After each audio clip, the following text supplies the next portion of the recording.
नमस्कार मित्रांनो, आपल्या सर्वांची चॅनलवर स्वागत आहे. आज आपण एका अनोख्या आणि प्रेरणादायक आर्थिक विषयावर चर्चा करणार आहोत, ज्यामुळे तुमच्या आयुष्यात नक्कीच आर्थिक सकारात्मक बदल घडू शकतात. सुरुवात करूया आजच्या महत्त्वाच्या विषयाला. महागाई आपल्या दैनंदिन जीवनावर सर्वाधिक परिणाम करणारा हा मुद्दा नेमका कसा निर्माण होतो, महागाई वाढीमागची मुख्य कारणं कोणती आणि त्याचे आपल्या अर्थव्यवस्थेवर काय परिणाम होतात, आपल्यावर काय परिणाम होतात, आजच्या व्हिडिओमध्ये आपण अच्युत गोडबोले यांच्या अर्थात या पुस्तकातील महत्त्वाचे विचार, अर्थशास्त्राचे सिद्धांत आणि तज्ज्ञांचे मत जाणून घेणार आहोत सोप्या भाषेत.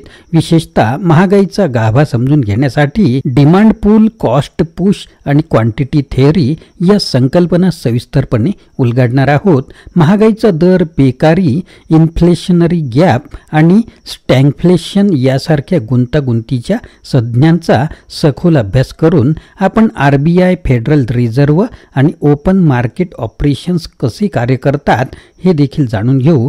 चला तर मग महागाई मागचं विज्ञान आणि उपाय शोधूया, ज्यामुळे आपल्या जीवनावर सकारात्मक बदल होणार आहे. पण विचार करण्यासारखा मुद्दा आहे की मुळात महागाई वाढतेच कशामुळे. मित्रांनो, याची उत्तर आपल्याला या व्हिडिओत मिळणार आहे. आपण जर चॅनलवर नवीन असाल तर चॅनलला सबस्क्राईब करायला विसरू नका. सुरुवात करूया महत्त्वाच्या मुद्द्यांना. महागाई वाढीची अर्थतज्ञ 3 कारणं देतात.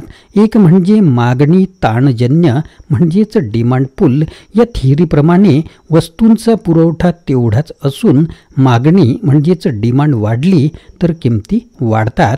उदाहरणार्थ, भारतामध्ये इन्फोटेक, बँकिंग वगैरे या क्षेत्रांमध्ये लोकांना भरमसाठ पगार मिळायला लागल्यानंतर मोठ्या आलिशान गाड्यांची सुद्धा मागणी वाढते आणि त्यामुळे त्यांच्या किमती वाढीवच राहिल्या.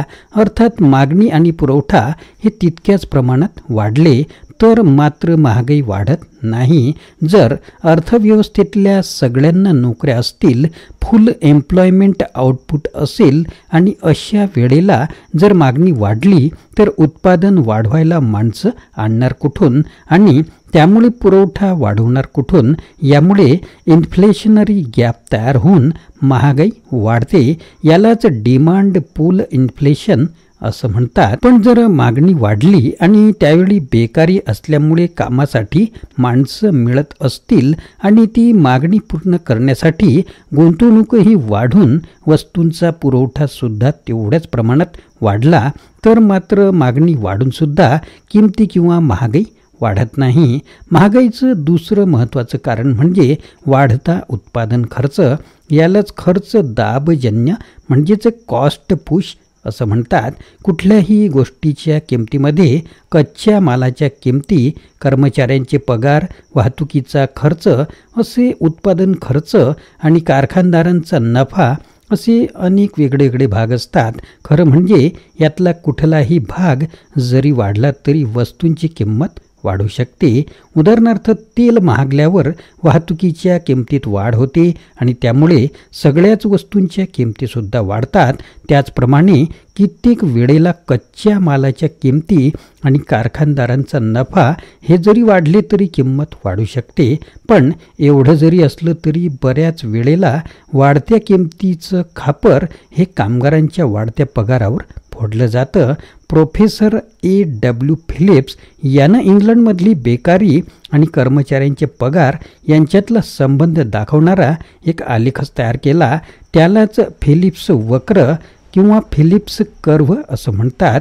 त्यानं असं मांडलं की जितकी बेकारांची टक्केवारी समाजात जास्त तेवढे पगार कमी दरानं वाढतात आणि हे खरंच आहे.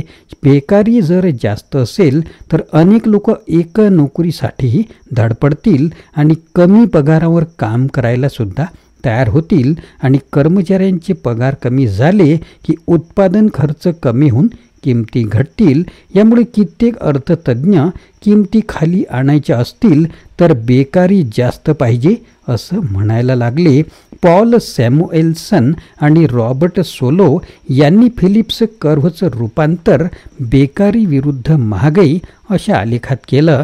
कर्मचाऱ्यांचे पगार हा उत्पादन खर्चातला सर्वात महत्त्वाचा भाग असल्यानं पगार वाढणं म्हणजेच उत्पादन खर्च वाढणं म्हणजेच किमती किंवा महागाई वाढणं असा तो युक्तिवाद होता. महागाईचं तिसरं महत्त्वाचं कारण हे अर्थव्यवस्थेतला वाढीव पैसा पुरवठा असं आपल्याला क्वांटिटी थेअरी ऑफ मनीवरून कळतं.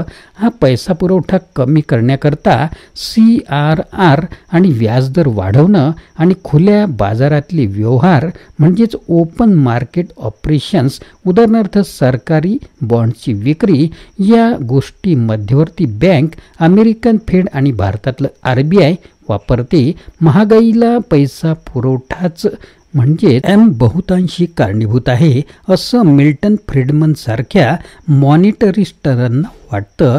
पण जर देशात बेकारी असेल तर पैसा पुरवठा वाढवला तरी लोकांना कामाला लावून उत्पादन वाढवता येतं आणि त्यामुळे किमती तेवढ्या मोठ्या प्रमाणात वाढतीलच असं नाही, असं केन्सवादी म्हणतात. एकूण हा वाद चालूच आहे. महागाईपेक्षा स्टॅग्फ्लेशन हे आणखीनच भयानक. स्टॅग्फ्लेशन म्हणजे महागाई आणि बेकारी यांचं मिश्रण. पॉल सॅम्युएलनं हा शब्द प्रथम वापरला. आपल्याला माहीतच आहे की बेकारी आणि महागाई हे दोन राक्षस एकमेकांच्या विरुद्ध असतात. म्हणजे महागाई आटोक्यात आणण्यासाठी अर्थव्यवस्थेतला पैसा पुरवठा कमी करावा, तर त्यामुळे गुंतवणूक कमी होऊन बेकारी वाढते. बरं, बेकारी कमी करण्यासाठी सरकारी खर्च आणि गुंतवणूक वाढवायची आणि त्याच प्रमाणात उत्पादन वाढलं नाही तर महागाई वाढते. म्हणजे एक कमी करावा तर दुसरा उपटतो. पण स्टॅग्फ्लेशनमध्ये दोघंही उपटतात. मग या दोन राक्षसांपैकी कुठला जास्त वाईट आहे त्याचा हळूहळू बिमोड करावा लागतो, मग दुसऱ्याकडे वळावं लागतं. ही तारेवरची कसरत असते. 1970च्या दशकात केन्सवादी धोरणामुळे सरकारी खर्च वाढून डेफिसिट बजेटनं अर्थव्यवस्था चालू असताना बेकारी आणि महागाई या दोन्ही गोष्टी वाढल्या. हे स्टॅग्फ्लेशन का निर्माण होतं याचं मात्र केन्सवाद्यांकडे समाधानकारक उत्तर नव्हतं. पण मिल्टन फ्रीडमननं त्याच्या नॅचरल रेट ऑफ अनएम्प्लॉयमेंट या थिअरीत याचं कारण दिलं. ते आपण पुढे बघूया. तर मित्रांनो, महागाई ही आपल्याला रोजच्या जीवनात भेडसावणारी समस्या आहे. पण या व्हिडिओमधून आपण तिच्या गाभ्यातील 3 मुख्य कारणं, डिमांड पूल, कॉस्ट पुश आणि क्वांटिटी थेअरी ऑफ मनी, तसेच त्याची आपल्या जीवनावर होणारे परिणाम आणि उपाय यांचा सखोल अभ्यास केला. RBI आणि फेड यासारख्या संस्थांचे महत्त्व, ओपन मार्केट ऑपरेशन्स आणि फिलिप्स कर्व यासारख्या तांत्रिक संकल्पनांचा उपयोग कसा होतो हे देखील आपण पाहिलं. महागाई ही समस्या असली तरी त्यावर योग्य उपाययोजना आणि समजुतीने मात करता येते. तर मित्रांनो, महागाई समजून घेऊन आपण आपल्या जीवनात आर्थिक शहाणपण आणू शकतो.